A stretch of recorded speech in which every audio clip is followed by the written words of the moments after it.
নমস্কার দর্শকবৃন্দ। আশা করি আপনারা সবাই ভালো আছেন। আজকের বিষয় জীবে দয়া পরম ধর্ম এ কথার অর্থ কী?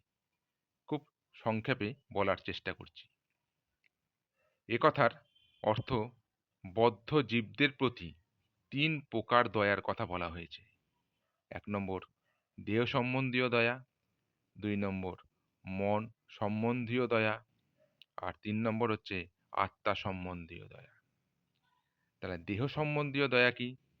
দেহ সম্বন্ধীয় দয়া বলতে বোঝায় তৃষ্ণার্ত জীবকে জলদান, শীত পীড়িত জীবকে আচ্ছাদন, ক্ষুধার্তকে খাদ্যদান, পীড়িত ব্যক্তিকে ওষুধ দান ইত্যাদি।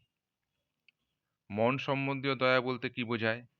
মন সম্বন্ধীয় দয়া বলতে বোঝায় বিদ্যাদান, বুদ্ধিদান, জ্ঞান দান প্রভৃতি।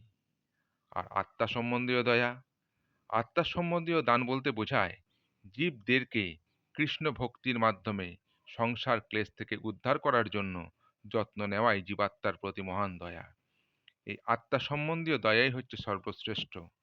কর্মকাণ্ডীয় ব্যক্তিরা জীবের নিত্য মঙ্গল সম্বন্ধে ততদূর অন্বেষণ করেন না, তাই তারা দেহ সম্বন্ধিনী দয়াকেই বড় শুভ বলে মনে করেন।